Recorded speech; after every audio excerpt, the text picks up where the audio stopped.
দূর দূর, হঠাৎ করে কেন যে এত চুল ঝরছে বুঝতেই পারছি না। কতদিন হয়ে গেল চুল ওঠা আর থামছেই না। না, এমন হতে থাকলে তো মাথায় টাক পড়ে যাবে। না না না, আজ রাজবৈদ্যের কাছে পরামর্শ নিতে হবে।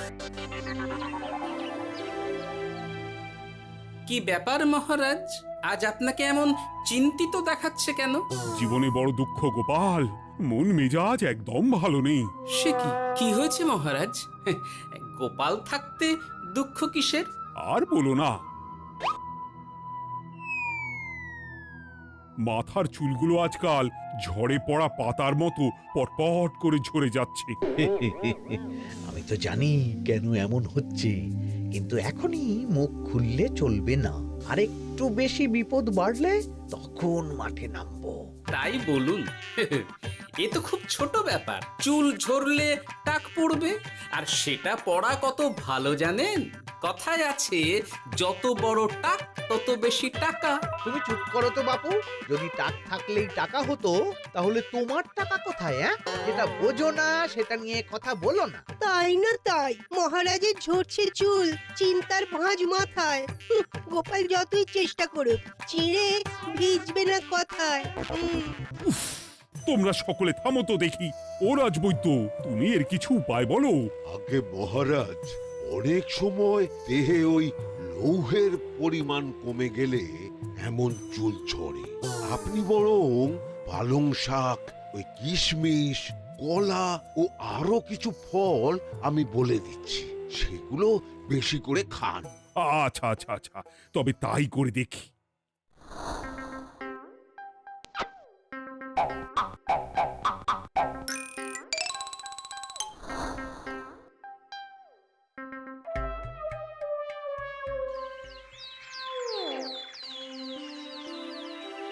ও রাজবৈদ্য, তোমার কথা মতো শাক পাতা ফলমূল সবই তো খেলাম, চুল ঝরা বন্ধ তো হলোই না।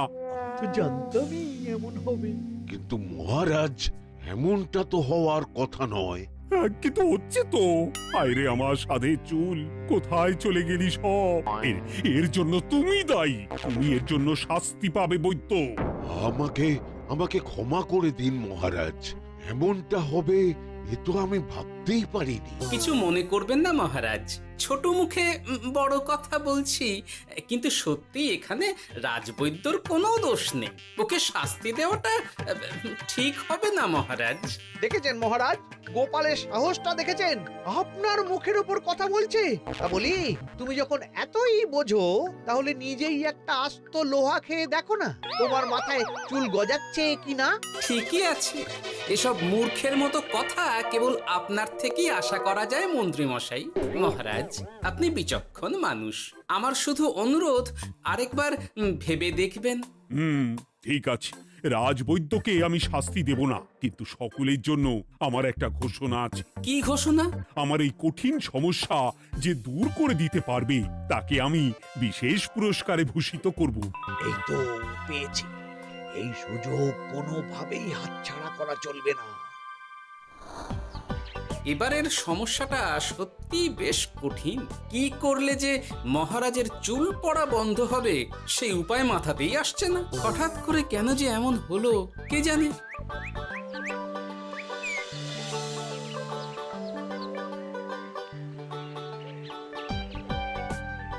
ও মা, তুমি এসে গেছো? একটু বসো, আমি তেলটা মেখেই হাত ধুয়ে খাবারটা বাড়ছি। হ্যাঁ, সে ঠিক আছে, কিন্তু তুমি কিসের তেল মাখছো এটা? কি আবার মাথার চুলের তেল? এখানেও চুল, ওদিকে মহারাজেরও চুল ঝরে পড়া নিয়ে আমরা সবাই হিমশিম খাচ্ছি গিন্নি। আরে, মহারাজের অত সুন্দর কালো চুলগুলো ঝরে যাচ্ছে, এ তো ভারী দুঃখের কথা। সে আর বলতে, ওই জন্যেই তো আমি বাবা মাথায় এই জড়িবুটি তেল মাখি। এতে চুলের গোড়া শক্ত করে, চুলকে ভালো রাখে, নতুন চুল গজায় সব। হ্যাঁ। কি কি বললে? নতুন চুলও গজায়? সত্যি? হ্যাঁ, বাহ, তাহলে আর চিন্তা কি? আমাকে এই তেলটা একটু দিতে পারবে গিন্নি? মহারাজকে দিয়ে আসি। উনি বলেছেন যে ওনার সমস্যা দূর করতে পারবে তাকে উনি পুরস্কার দেবেন। ওমা, এই তাই নাকি? এই তো দারুণ ব্যাপার গো। নাও নাও নাও, তেলখানা নিয়ে মহারাজকে কাল দিয়ে এসো তাহলে। আর জানিয়ে দিও, দিনে 2 বার কিন্তু তেল মাখতেই হবে। হ্যাঁ, আচ্ছা, ঠিক আছে।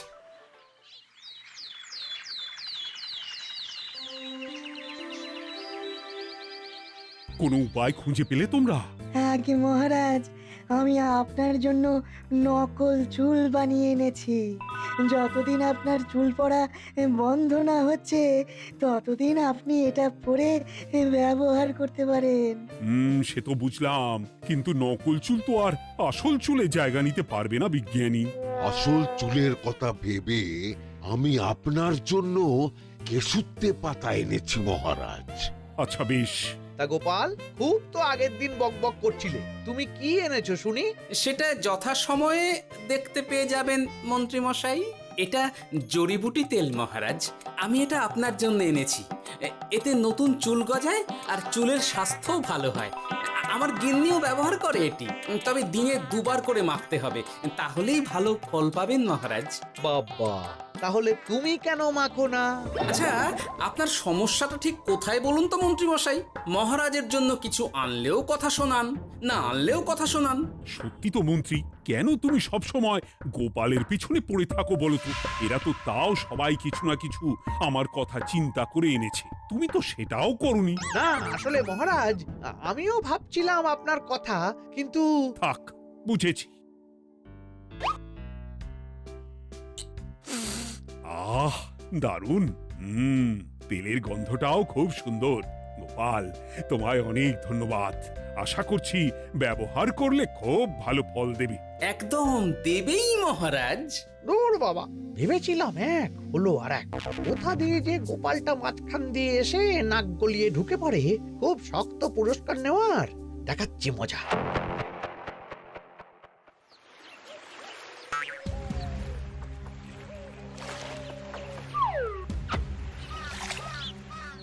এবারে গোপালের তেল দিয়েই সব কিছু তোলপাড় করব।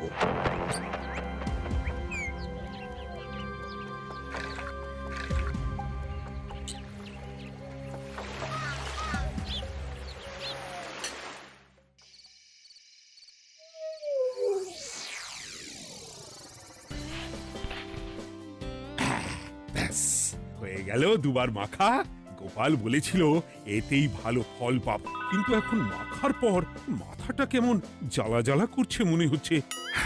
হয়তো নতুন চুল গজাবে বলে এমন হচ্ছে। কাল সকালে বোঝা যাবে। এতক্ষণে বোধহয় ছোট ছোট চুল গজিয়েই গেছে। কি এটা চুল গজানোর তেল ছিল নাকি পড়ে যাওয়ার? হে ভগবান, যেটুকু বাকি ছিল সেটাও ঝরে পড়ে টাক পড়েই গেল। হ্যাঁ, গোপালই হলো যত নষ্টের গোড়া। আজ আসুক সভায়।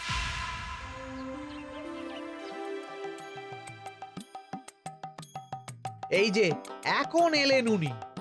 ও কি মহারাজ, আপনি এমন কাপড় মাথায় জড়িয়ে বসে আছেন কেন? তুমি আর এমন প্রশ্ন জিজ্ঞাসা করো না গোপাল, তোমার দয়াতেই মহারাজের এমন অবস্থা। মানে? মানেটা আমি তোমায় দেখাচ্ছি, দাঁড়াও। এই যে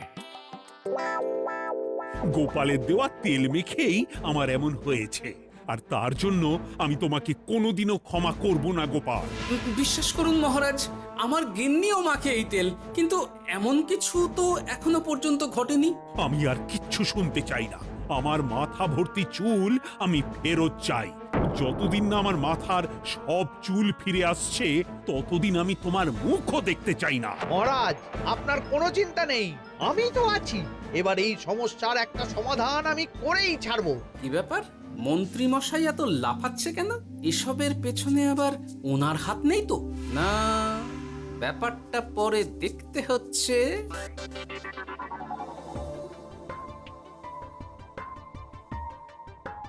আমি বলি কি মহারাজ, এই সময়টা বরং আপনি নকল চুলটা মানে মানে পরচুলা ব্যবহার করুন। হ্যাঁ, অগত্যা, কিছু তো একটা গন্ডগোল আছেই।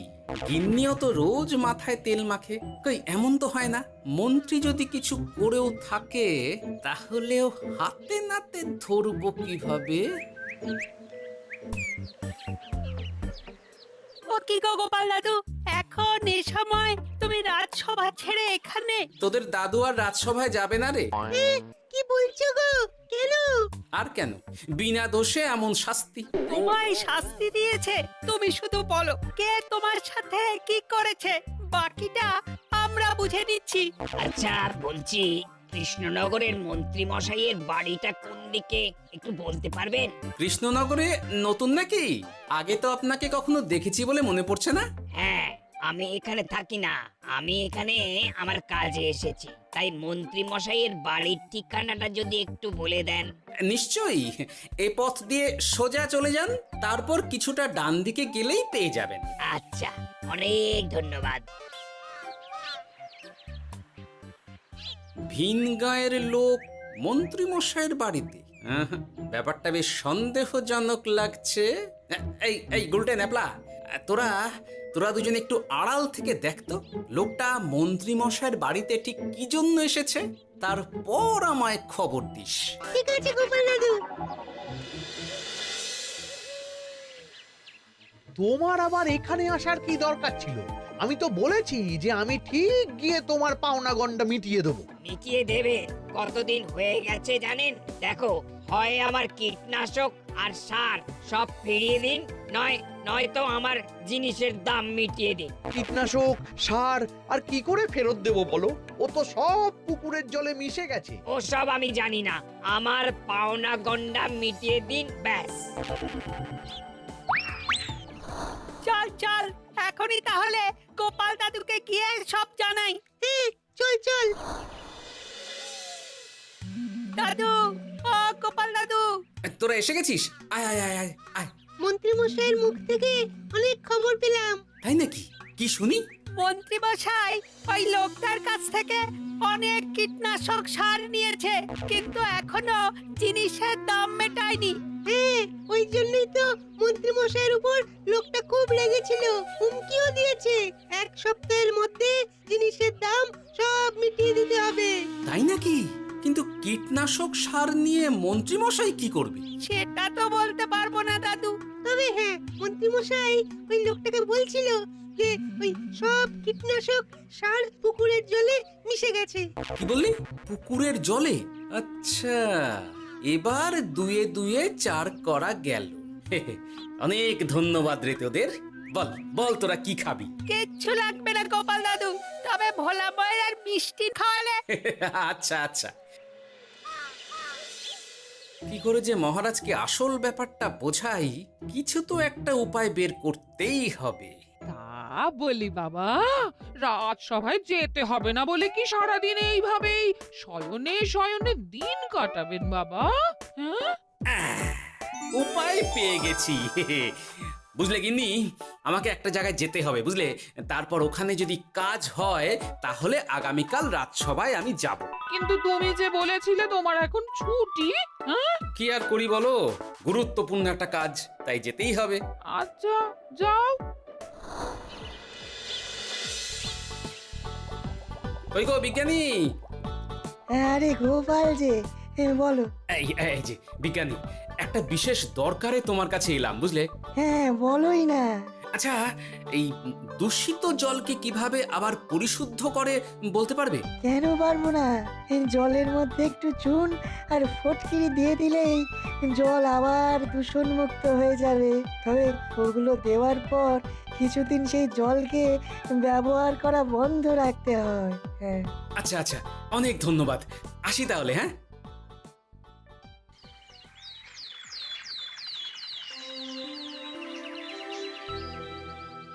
ছায়া পড়েছে, ছায়া পড়েছে, আমি বেশ বুঝতে পারছি তার ছায়া পড়েছে এখানে।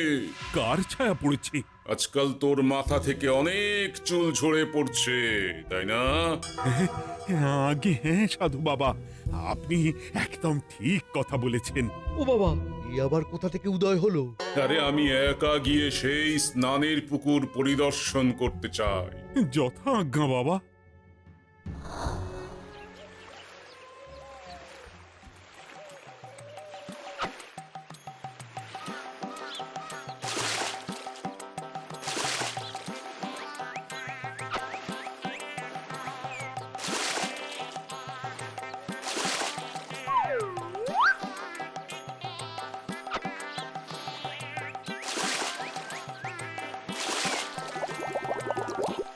যাক বাবা, মোটামুটি সপ্তাহখানেক এভাবে থাকলেই পুকুরের জল আবার আগের মতো পরিষ্কার হয়ে যাবে।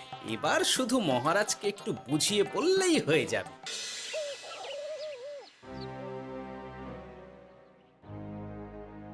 কি বুঝলেন সাধু বাবা? আমার অনুমানটাই ঠিক ছিল। পুকুরের জলে কালো ছায়া পড়েছে, কুদৃষ্টি পড়েছে, তাই এমন হচ্ছে। সে কি? কি কালো ছায়া? যত সব বাজে কথা। জল দূষণ করলাম আমি, আর দোষ পড়ছে কালো ছায়ার উপর। তাহলে এখন কি হবে? চিন্তার কোনো কারণ নেই। আমি মন্ত্রপুত ভস্য ছড়িয়ে দিয়েছি। 1 সপ্তাহ ওই পুকুরের জল স্পর্শ তো দূর, পুকুরের কাছেও যাওয়া নিষেধ। তাহলে আমার মোহরের কি হবে? যথা আজ্ঞা সাধু বাবা। ও কি, তাহলে মহারাজ এতদিন স্নান করবেন কোথায়? সে কথা কাউকে চিন্তা করতে হবে না। মহারাজের ওপরে কালো ছায়া পড়া জল পড়েছে, তাই আগে সেটা শোধন করতে হবে। আমাকে তাহলে কি করতে হবে সাধু বাবা? আমার শিষ্য গোপাল আমাকে আগেই এই বিষয় জানিয়েছিল। আমি তার হাত দিয়েই তোর স্নানের জল পাঠিয়ে দেব। তাই আগামী 1 সপ্তাহ সেই জল দিয়েই তোকে স্নান করতে হবে। কি গোপাল? দেখছো তো মন্ত্রী, গোপাল আমাকে কত ভালোবাসে। আমি ওকে কত কথা শোনালাম, কিন্তু না না না না, কাল থেকেই আমি আবার গোপালকে রাজসভায় ডেকে আনবো। আমি আসছি, আমার কাজ হয়ে গেছে। আর হ্যাঁ, তোর স্নানের পুকুরের চারিদিকে প্রহরীর বন্দোবস্ত কর। কাক পক্ষীও যেন ওখানে প্রবেশ করতে না পারে। আচ্ছা বাবা, আচ্ছা।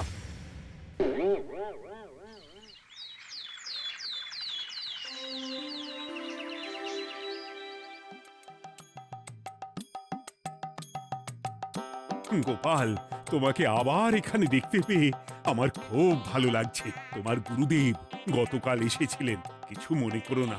না বুঝেই তোমাকে অনেক কথা শুনিয়েছি। না মহারাজ, আমি জানি আপনি আমাকে খুব ভালোবাসেন, তাই আমি কিছু মনে করিনি মহারাজ। এই নিন, আমি আপনার স্নানের জল এনেছি।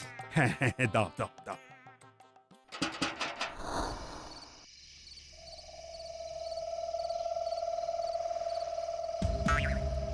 ও বাবা, পুকুরের কাছে যে গিয়ে দেখবো সে উপায় নেই। চারপাশে প্রহরীতে ভর্তি, তাহলে কি সত্যি সত্যি কালো ছায়া পড়েছে? ভালোই হলো, পাওনাদারকে বলে দেবো কীটনাশকটা জালি ছিল। হি হি।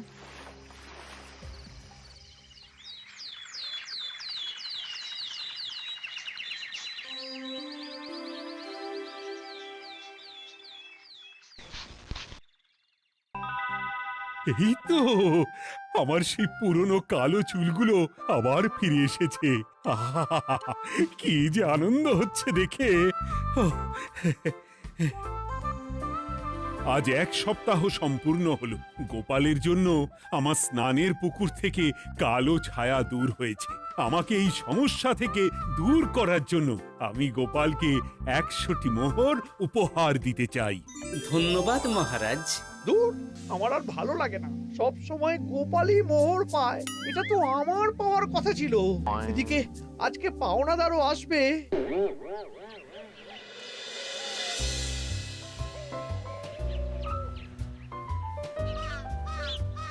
গোপাল দাদু, ওই লোকটা এসে গেছে। আচ্ছা, আসছি। এটা তো মন্ত্রীর বাড়ির দিকে রাস্তা।